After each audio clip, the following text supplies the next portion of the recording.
네, 아멘. 감사합니다. 우리 전후좌우에 우리 믿음의 가족들 서로 바라보면서 한 주간 평안하셨습니까? 우리 인사 나누겠습니다. 오늘 또 부득이하게 현장에 또 어떤 육신의 어려움과 또 상황의 어려움으로 참여하지 못한 우리 한해 가족들도 계신데요. 우리 화면 바라보시면서 한 주간 평안하셨습니까? 손을 들어 우리 인사 나눠주겠습니다. 이사야서 강의 38번째 시간입니다. 너희가 그토록 거역하던 그분께로 돌이켜라 라는 제목의 말씀 가지고 이사야 31장 말씀, 하나님 말씀 선포하도록 하겠습니다. 오늘 우리가 이제 이사야 31장을 볼 건데 다음 주에 보게 될 32장과 이 말씀이 연결되어 있는 그런 본문의 말씀입니다. 우리가 지난 말씀도 그런 어떤 패턴을 가지고 봤었는데요. 하나님께서 회개를 촉구하시고 그리고 하나님께서 그들이 돌이켰을 때 하나님이 어떤 회복의 역사를 이루시는지에 대한 이런 반복된 이야기들이 오늘 이사야 31장과 또 32장을 통해서 동일하게 그런 기술로 이루어져 있습니다. 계속해서 회개의 메시지가 들려도 회개를 하지 않으니까 하나님께서 계속 회개를 촉구하시는 거죠. 그리고 메시아 언약의 선포를 통해서 이제 하나님께서 주도하시는 회개가 어떤 식으로 이루어지는지를 말씀하시는 거예요. 우리가 주로 자녀를 교육할 때 자녀를 향해서 여러 차례 경고를 하죠. 너 혼난다. 너 혼난다. 그런데 이제 혼내지 않을 때가 있잖아요. 그러면 이 존재적 죄인의 습성이 어떻죠? 이렇게 얘기해도 안 혼내겠구나 생각을 하는 거예요. 그러면 혼낸다라는 얘기가 전혀 그 자녀에게 유효하지가 않아요. 그런데 진짜 혼을 내면 어떻게 되죠? 다음번에 그 혼낸다라는 그 경고는 굉장히 중요하고도 엄중한 얘기로 다가오는 거예요. 그런데 이 사람의 인내는 그 혼을 내는 사람도 부족해요. 그래서 충분히 참을 수 있음에도 불구하고 혼내지 않아야 될 상황에서도 버럭할 수 있는 게 연약한 인간이죠. 그러니까 혼을 낸다라는 경고를 하는 사람도 그 경고를 받는 사람도 불완전하여서 이런 훈육과 치리들이 온전하지 못하는 것이 우리가 살아가는 삶인데 하나님은 그런 분이 아니에요. 하나님은 완전하시고 하나님의 그 계획과 그 계획을 실행에 옮기시는 그 섭리의 과정은 완벽합니다. 그러니까 하나님께서 오랫동안 반복적으로 너네들 그러다 혼나, 너네들 그러다 진짜 죽어, 이런 말씀을 하실 때 우리는 이런 메시지를 자꾸만 우리 식대로 생각하는 거죠. 그래서 지금 이사야 선지자를 통해서 하나님의 엄중한 심판의 메시지가 반복적으로 선포되고 있는 과정 속에서 그것을 오늘날 듣고 있는 우리에게도 하나님은 동일하게 말씀하시고 기회를 주고 계신 것인데 우리는 우리식으로 그것을 받아들이니까 전혀 바뀌려 하지 않아요. 근데도 하나님은 똑같이 그 상황 속에서 어떤 회복을 이루실지에 대해서 말씀을 해주고 계세요. 이 얘기는 아주 철저한 계산, 이것을 하나님의 식대로 표현하면 계획이죠. 하나님의 철저한 계산, 그 계획 안에서 하나님께서 정하신 때가 있는 거예요. 그러니까 동일하게 계속 반복적으로 들려지는 이 본문 앞에 다시 한번 똑같은 주의를 여러분들에게 요청드리는 것은 저와 여러분들이 오늘 선포되어지는 이 하나님의 말씀을 동일한 패턴으로 여기면 안 된다라는 거예요. 하나님이 하나님의 기한에 허락되어 있는 그 엄중한 경고가 오늘 우리에게 들려질지라도 그것이 언제까지나 우리에게 들려질 말씀은 아닐 수 있다. 즉, 이 은혜의 때가 늘 열려있는 것은 아니다라는 것을 우리가 엄중하게 좀 기억해야 합니다. 그래서 오늘 이 31장, 이 이스라엘을 향한 회개의 메시지가 오늘 저 유가나를 향한, 또 여러분 개개인을 향한 하나님의 엄중한 회개의 요청이라는 것을 기억하시고 살아있는 하나님의 음성 앞에 우리 모두가 겸손히 서는 시간 되기를 축복합니다. 1절로 5절까지 말씀 우리 한 목소리로 함께 보도록 하겠습니다. 도움을 청하러 이집트로 내려가는 자들에게 재앙이 닥칠 것이다. 그들은 군마를 의지하고 많은 병거를 믿고 기마병의 막강한 힘을 믿으면서 이스라엘의 거룩하신 분은 바라보지도 않고 주님께 구하지도 않는다. 그러나 주님께서는 지혜로우셔서 재앙을 내리실 것이다. 이미 하신 말씀은 취소하지 않으신다. 주님께서 일어나셔서 악을 일삼는 자의 집을 치시며 악한 일을 돕는 자를 치실 것이다. 이집트 사람은 사람일 뿐이요 하나님이 아니며 그들의 군마 또한 고기덩이일 뿐이요 영이 아니다.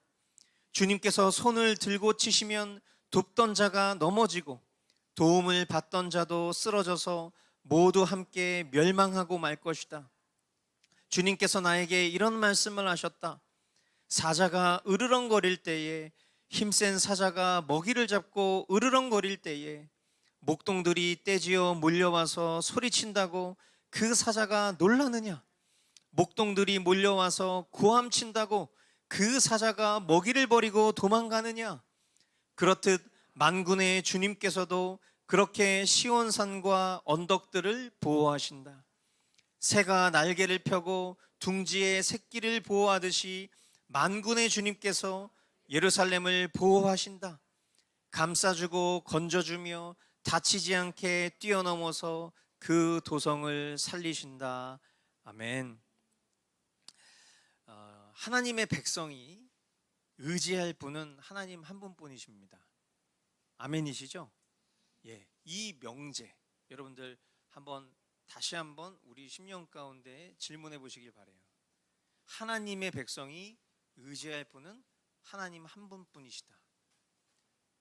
주저할 필요 없는 아멘입니다. 뿐만 아니라 하나님은 나약하고 의존적이며 불완전한 분이 아니세요. 하나님은요 전능하시고 홀로 계신 분이시며 천지를 창조하시고 만물을 주도적으로 통치하시는 만군의 주인이십니다. 아멘. 너무 당연한 명제를 제가 여러분들에게 왜 힘주어서 이야기했냐면 우리는 이것을 지식적으로 잘 알고 동의하고 있기 때문이에요.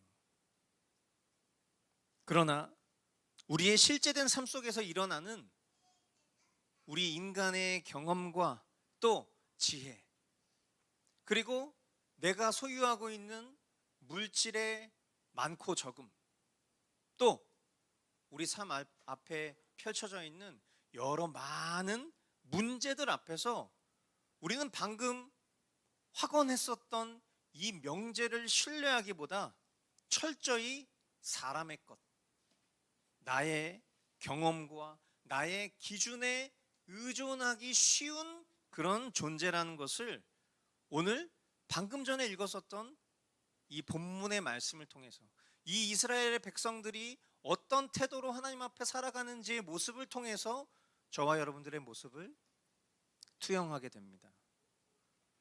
더 나아가 우리가 이런 사람의 것을 선택하고 의존할 때 거기서 우리가 나 왜 이러지? 내가 알고 있는 믿음의 지식은 이러한데 내가 이 왜 믿음의 지식에 나의 온전한 믿음을 쓰지 못하고 자꾸 사람의 것을 의존하지?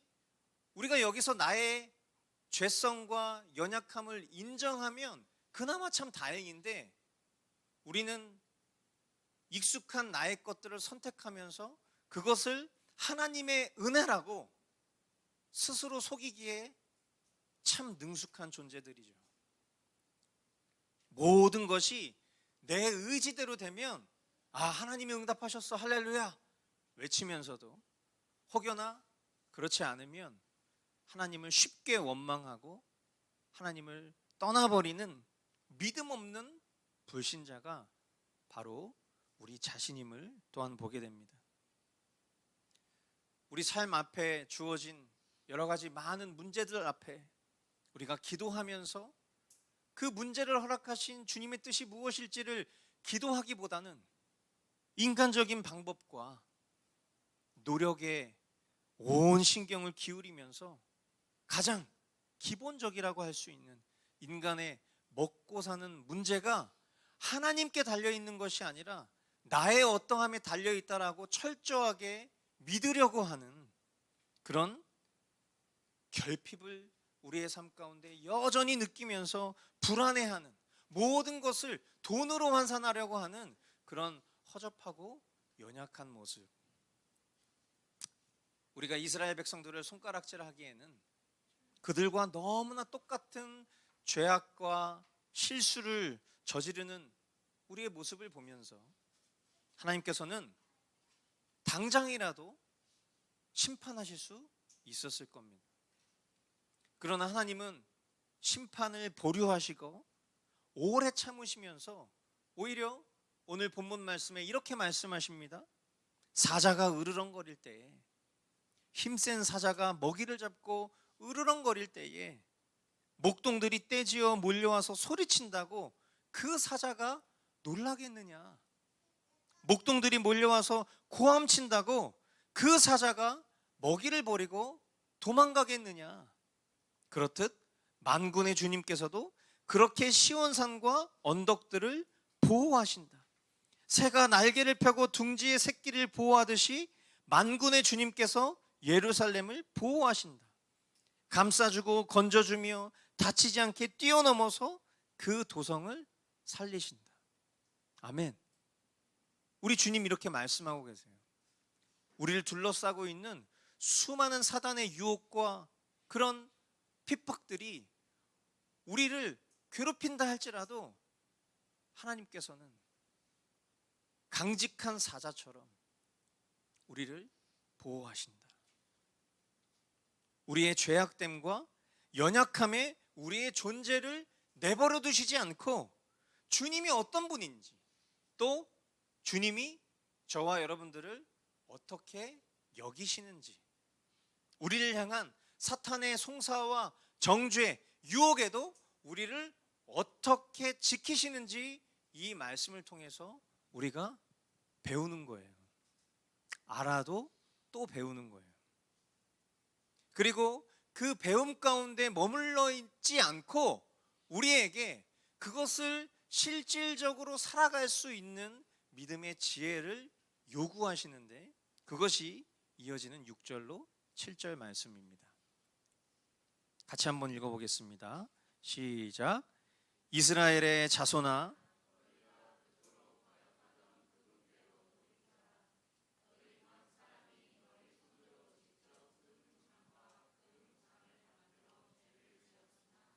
그날이 오면 그 우상을 다 내던져야 할 것이다. 아멘. 이스라엘 자손아, 이렇게 호칭했지만 저와 여러분들에게 하시는 말씀이죠. 지식적으로 다 알고 있는 하나님이 어떤 분이신지, 하나님이 오늘 나와 어떤 관계를 맺고 싶어 하시는지 우리가 다 알고 있지만 그 하나님을 의존하지 못하는 우리에게 하나님 다시 한번 말씀을 통해서 가르쳐 주시고, 그리고 지식 수준에 머물러 있는 우리에게 실질적인 믿음의 행위를 요구하시는데, 그것이 뭐예요? 너희가 그토록 거역하던 그분께로 돌이켜라. 이 말씀을 하시는 하나님께로 돌이키라는 거예요. 실질적으로 말이죠. 그리고 그 실질적 행위들은 내가 하나님 외에 의존하고 있는 그거, 우리가 모르고 있지 않은 그거, 내가 늘 소중하게 여기는 그거를 버리라는 거예요. 그 우상을 내던지라는 것입니다. 모세는 신명기 9장에서 이스라엘 백성의 광야 생활을 세 마디로 요약을 했어요. 첫째, 목이 곧다. 둘째, 항상 거역한다. 셋째, 하나님을 속히 떠났다. 그들이 광야에서 머물렀었던 그 시간에 대해서 모세가 행한 촌평은 요 세 가지로 정리가 되는 거예요. 아주 목이 곱고 항상 거역하고 속히 하나님을 떠나기에 능숙한 존재가 이방인이 아니라 하나님의 백성들이었다라는 거예요. 그리고 그것이 오늘 어쩌면 우리의 모습일지도 모르겠습니다. 목이 곱고 항상 거역하고 하나님을 속히 떠나는 우리를 향해서 하나님께서는 즉결 심판하실 수도 있지만 오래 참으시고 회개를 촉구하시며 회개할 수 있는 기회를 열어두셨어요. 하나님의 구원 섭리에 있어서, 저와 여러분들을 구원하시는 하나님의 섭리에 있어서 가장 먼저 우리의 삶 가운데 작용되어지는 첫 번째 행위가 뭐냐면 바로 회개입니다. 하나님의 주도적 섭리 가운데 저와 여러분들을 구원하실 때 그 하나님의 구원이 우리의 삶을 통해서 이루어지는 첫 번째 모습이 회개라는 거예요. 회개도 하나님께서 우리의 마음 가운데 그 마음 불어 넣어 주시지 않으면 회개도 우리의 마음대로 할 수 없습니다. 그리고 하나님께서 공급하시는 그 회개의 마음에 우리에게 허락하신 그 의지가 순종으로 발휘될 때 비로소 우리의 삶 가운데 참된 회개의 열매가 맺히는 거예요. 여러분, 우리가 많이 회개했어요. 그동안. 그죠? 그런데 그 회개가 회개인지 후회인지를 구별할 수 있는 방법이 뭔지 아십니까? 나는 회개를 많이 했다고 생각했는데 실상 그 회개를 하나님이 받으셨는지 안 받으셨는지, 즉 그 회개가 참된 회개였는지 아니면 그냥 생각과 말뿐이었던 후회였는지에 대한 확실한 증거가 뭐냐고요. 그게 뭐냐면 내가 회개했던 그 회개가 지금 내 삶 가운데 없다면 그것은 하나님 받으신 거예요. 즉 회개의 열매가 맺힌 거예요. 그런데 내가 회개했어요. 다시는 그렇게 살지 않겠습니다. 근데 그렇게 살고 있어. 그럼 그건 뭐예요? 그건 회개한 적이 없는 거예요. 그냥 후회만 했던 거죠. 회개한 척 했던 거죠. 하나님 편에서는 그 회개를 받지 않으신 것이죠. 그러므로 성령께서 우리의 마음 가운데 회개의 마음을 불어넣어 주셨어요. 우리가 허락하신 의지를 발휘하여 믿음을 써서 그 기회를 주신 회개에 반응해서 회개의 열매를 맺는다면 이 공로는 하나님 탓이죠. 그러나 하나님께서 기회를 주셨는데 내가 회개하지 않아서 내 삶 가운데 회개의 열매가 맺히지 않으면 그것은 내 탓입니다. 내 책임이에요. 이런 엄중한 상황들 속에서 우리가 살아가고 있는 거죠.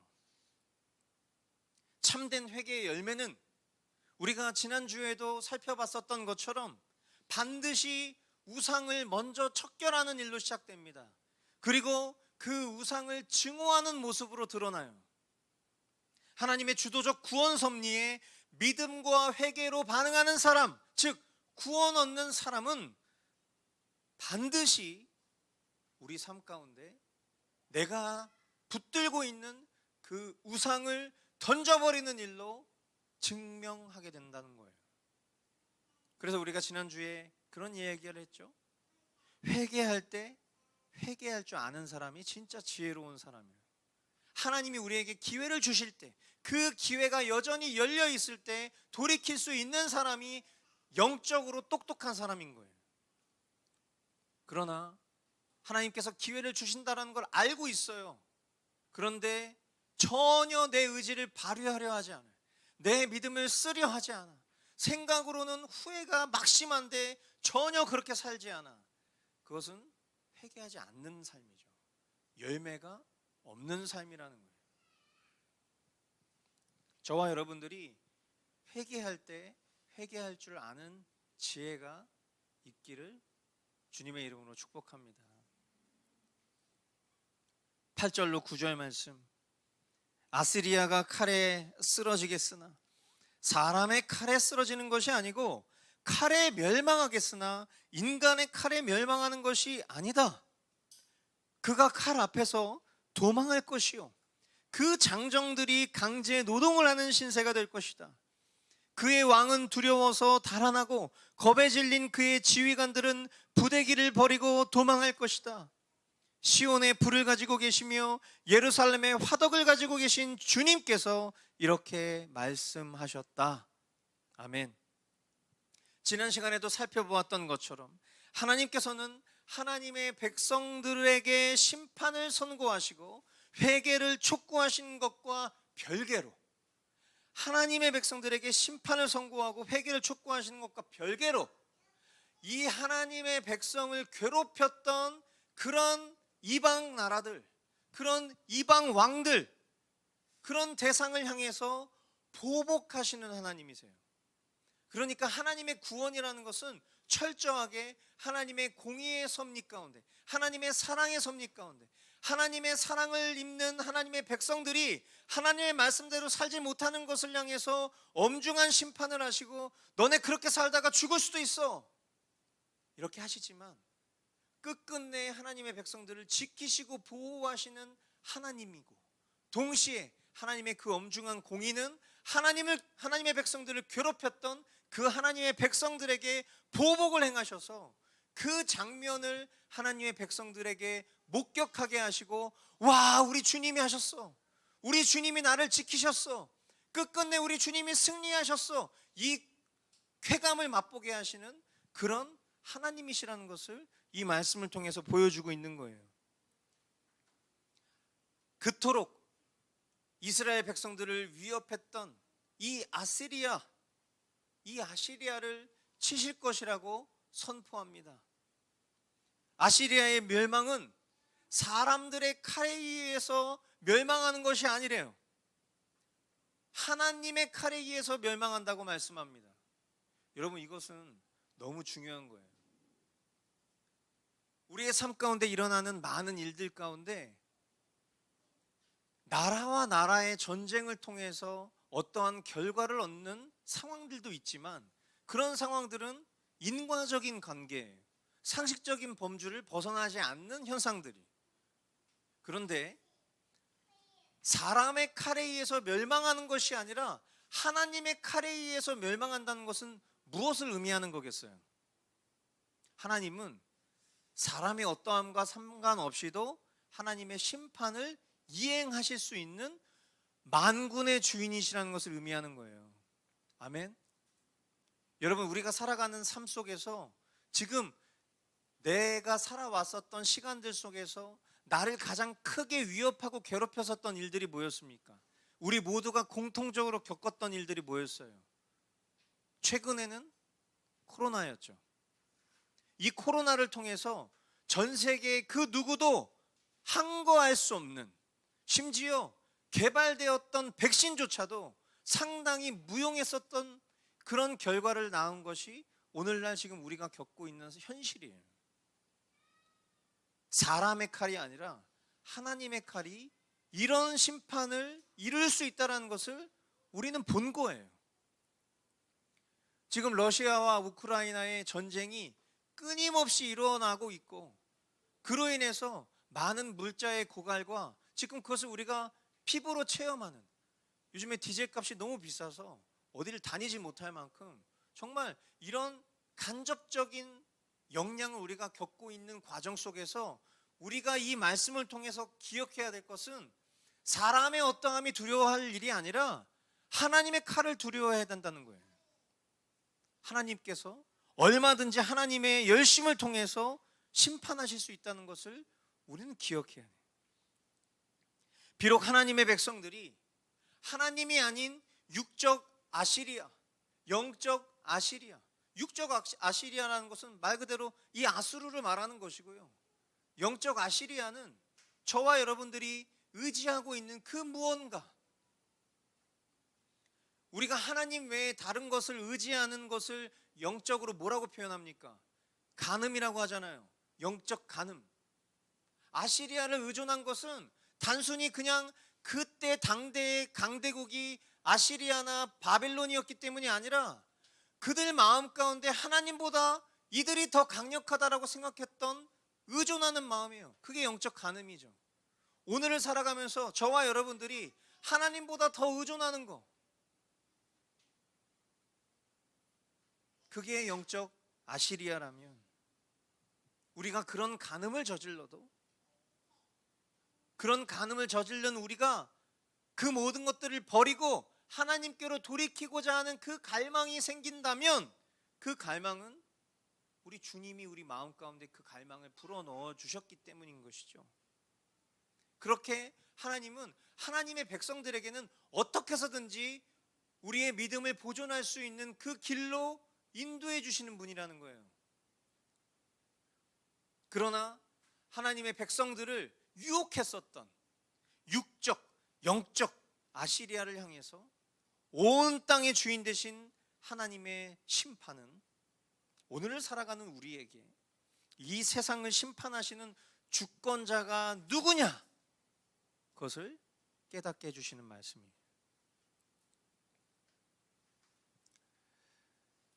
사랑하는 성도 여러분, 제가 오늘 여러분들에게 전한 이 메시지가 앞서도 말씀드렸지만 너무 플랫하죠. 우리가 그동안 계속 들어왔었던 그 말씀에서 조금도 벗어남이 없는 너무나도 평평하고 똑바로 된, 늘 전달되었었던 그 메시지 아니겠어요? 그래서 말씀을 준비하고 있는 저도 그냥 막 건너뛰고 싶은, 똑같은 얘기 또 해서 말하는 저도 입 아프고 듣는 우리도 별 감흥이 없는 이런 구간을 그냥 벗어나고 싶은 그런 마음이 너무 넘쳐나고 있었던 순간들이 제 삶 속에 되게 많거든요. 그런 생각을 하고 있는데, 지난주에 한 목사님이 글을 하나 쓰신 것을 제가 우연히 하나님의 섭리 가운데 주님이 그걸 보게 하셨어요. 제가 그것을 좀 읽어드리겠습니다. 조련사가 사자를 훈련시키는 방법에 대하여 들은 적이 있습니다. 처음에 사자를 조련시킬 때 조련사는 회초리와 권총을 허리춤에 차고 있으면서도 사자를 향하여 의자에 네 다리를 들고 우리에 들어간다고 합니다. 사자 눈의 초점을 분산시키기 위해서입니다. 의자의 네 다리를 사자를 향해 들고 들어가면 사자는 의자 네 다리를 동시에 보려고 애쓰다가 서서히 무기력증에 빠진다고 합니다. 그렇게 집중력이 분산된 사자는 결국 온순하고 유약하게 된다는 것입니다. 저도 그와 같다는 것을 늦게 깨달았습니다. 너무나 많은 것에 신경을 쓰고 많은 사람들의 이야기를 듣다 보니 무력감에 빠질 때가 많았습니다. 그런데 오직 주님만 바라보며 성경 말씀을 결론 삼게 되면서 제 안에 강함이 생겼습니다. 저는 늘 같은 말만 한다는 비판을 받았습니다. 억울한 마음이 들지만 그렇게 들린다고 한다면 인정해야 할 것입니다. 그렇지만 지나고 나니 전할 말씀은 그렇게 많은 것이 아니었습니다. 한 가지라도 분명히 전할 수 있었다면 감사한 일입니다. 유진 피터슨의 아들이 어느 날 아버지에게 다른 교회 가면 안 될까요? 물어오더랍니다. 왜 그러냐고 했더니 아빠는 설교할 때 항상 같은 말만 해요 라는 것입니다. 그렇게 다른 교회를 찾아 떠났던 아들이 다시 아버지가 목회하는 교회로 돌아왔습니다. 왜 다시 돌아왔느냐고 물었더니 자기만의 색깔을 가진 교회가 없어요 라고 대답하더랍니다. 이 글에 좀 더 이어진 글들이 있었지만 제가 이 글을 발췌한 요지는 이렇습니다. 저와 여러분들에게 다양한 말씀이 필요하기보다 반복되어 선포된 말씀에 대한 순종이 필요한 것입니다. 한번 생각해 보시죠. 우리에게 다양하고 많은 말씀이 들린다면 하나님의 섭리 가운데 그것은 그 다양하고 많은 말씀에 대한 순종을 요구하시는 걸 거예요. 그런데 하나님은 우리의 순종의 실력을 잘 알고 계세요. 우리는 다양하고 많은 말씀이 필요한 사람이 아니라 들려진 말씀만이라도 살아낼 수 있는 사람이어야 하는 거예요. 하나님이 우리에게 여러 가지 복잡한 말씀 하신 적이 없어요. 하나님 우리에게 늘 항상 두 가지 결론만 내시는 것 같아요. 하나는 돌아오라고, 지금 돌이키라고. 그리고 또 하나, 머물라고, 하나님 안에 머물라고. 이 두 가지 외에 우리에게 무엇을 요구하신 게 있습니까? 그런데 우리는 이 심플한 하나님의 요청에도 돌아가질 않아요. 하나님께로 돌아오질 않아요. 그리고 하나님 안에 거하려 하지 않아요. 더 어떤 풍성하고 다양한 말씀이 필요하겠습니까? 주님은 오늘도 이 짧은 설교를 통해서 길고 장황할 필요가 없어요. 설교가. 왜? 짧은 이 말씀도 회개의 능력이 없으니까. 나이가 많은 아이에게 1 더하기 1을 계속해서 가르치는 것은 의미가 없어요. 나이가 많아서 충분히 많은 것을 배운 아이가 함수 문제를 풀 수 있는 거예요. 내 믿음의 실력이 기초를 벗어나지 못하는 사람들에게 긴 설교를 해봤자 그게 무슨 의미가 있겠어요? 저도 마찬가지. 설교를 하는 저도 마찬가지. 저도 들어야 될 사람이에요. 하나님의 말씀. 많은 걸 말하는 만큼 살아내지 못하는 사람이라면 짧은 것을 말해도 살아낼 수 있는 능력을 보이는 것이 그게 진짜 필요한 모습이지 않을까라고 생각이 들어요. 주님 오늘도 너무나 심플하게 우리에게 말씀하셨어요. 회개하라고, 돌아오라고. 우리의 마땅한 반응이 뭡니까? 또? 아니죠. 우리의 마땅한 반응은 또가 아니에요. 내가 순종하지 못한 회개가 무엇이 남았는가? 우리가 다 무능하진 않아요. 하나님께서 우리의 의지의 일부를 거듭남을 통해서 회복시켜 주셨기 때문에 우리가 때로는 예전에 살지 못했던 그런 불순종의 삶 속에 지금 순종하고 있는 모습도 분명히 있을 거예요. 그러나 내가 아직 순종하지 못한 회개가 남아있겠죠.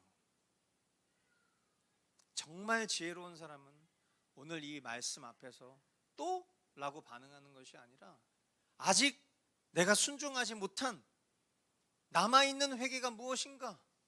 그것을 겸손히 주님 앞에 돌아볼 수 있는 것이 참 지혜일 것입니다. 항상 같은 말로 우리를 계속 가르쳐 주시는 주님께 감사합시다. 이제 우리의 삶으로 대답해야 될 차례예요. 너 그러다 혼난다. 너 진짜 혼나. 항상 같은 말로.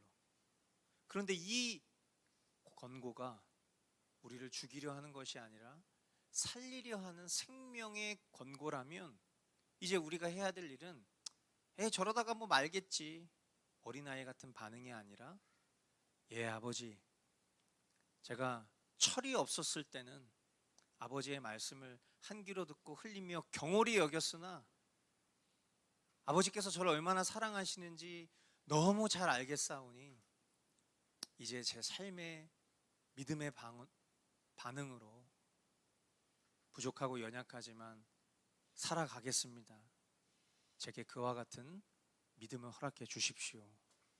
그렇게 겸손히 반응하는 것이 우리 모두의 간절한 고백이 되기를 주님의 이름으로 축원드립니다. 아멘. 우리 전후 좌우에 있는 하늘 가족들 서로 바라보면서 우리 이렇게 좀 얘기했으면 좋겠어요. 순종하지 못한 회개에 믿음으로 반응합시다. 이렇게 얘기해 볼까요? 순종하지 못한 회개에 믿음으로 반응합시다. 한마디만 더, 믿음이 없이는 하나님 아버지를 기쁘시게 할 수 없습니다. 아멘.